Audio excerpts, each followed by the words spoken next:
스페인이 금을 쓰는 동안 많은 유럽 지역은 여전히 경제적으로 어려웠습니다.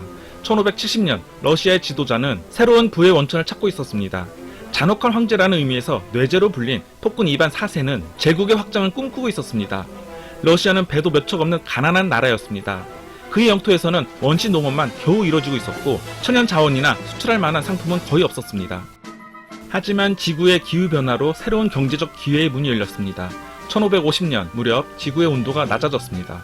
소빙기로 알려진 시기입니다. 이 시기는 300년 동안 지속되었습니다.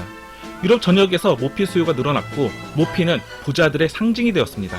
러시아에서 가장 성공한 상인이었던 스트로가노프 형제는 이반 4세에게 모스크바 동쪽으로 용병들을 보내 모피를 구하라고 조언했습니다.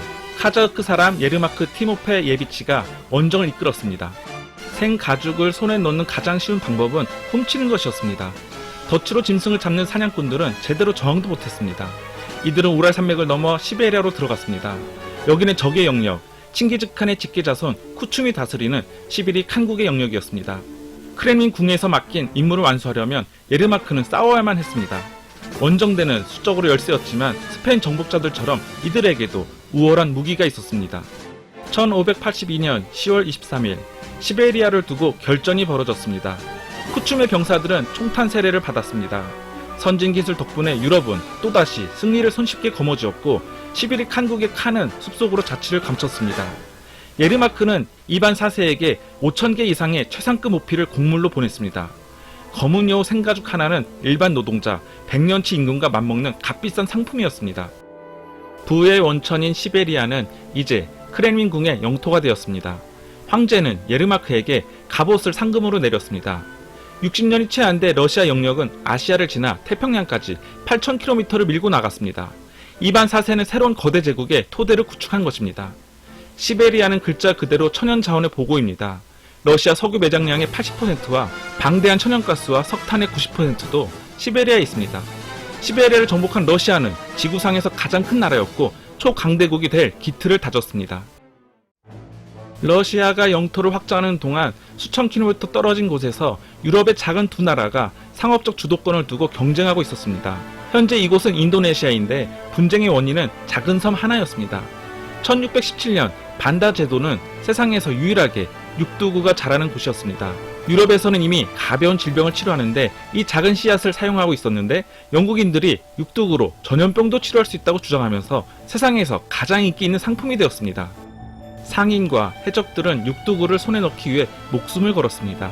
육두구 한 줌이면 런던이나 암스테르담에서 좋은 집을 사서 평생 하인을 거느리고 살 만큼의 금과 교환할 수 있었습니다. 17세기 초기에는 네덜란드 동인도 회사가 세계 최대의 해군을 거느리고 있었습니다. 암스테르담은 세계 향신료 무역의 중심지였고 네덜란드 상인들은 수익성이 한결같이 높은 원정대와 배에 다시 투자를 했습니다.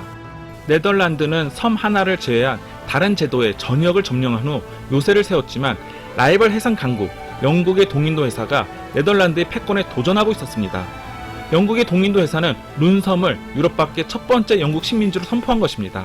하지만 네덜란드도 물러서지 않았습니다. 영국인 선장 나다니엘 코트호프는 필사적으로 섬을 지키려고 했습니다. 네덜란드는 수십 척의 배와 1000명의 사람들로 이들을 포위했습니다. 코트호프가 지닌 것은 배 2척과 부하 50명, 그리고 부족한 식량이 전부였습니다. 굶주림에 견디지 못한 일부는 탈주했습니다. 이들은 배를 타고 나가 네덜란드 병력을 뚫고 물과 음식을 구하려고 했지만 배와 함께 붙잡히고 말았습니다. 또 한 무리가 탈주했습니다. 이들은 두 번째 배를 타고 나가 역시 포로로 잡혔습니다. 포위전은 넉 달 동안 계속되었습니다. 한 네덜란드 탈주자가 섬에 들어와 보호를 요청했습니다. 부하들은 이를 수상하게 여겼지만 코트호프는 그를 받아주었습니다. 3년 후 영국 측은 인근 섬들의 원주민들로부터 네덜란드와의 싸움을 돕겠다는 연락을 받았습니다. 코트호프는 비밀회담 장소로 갔습니다.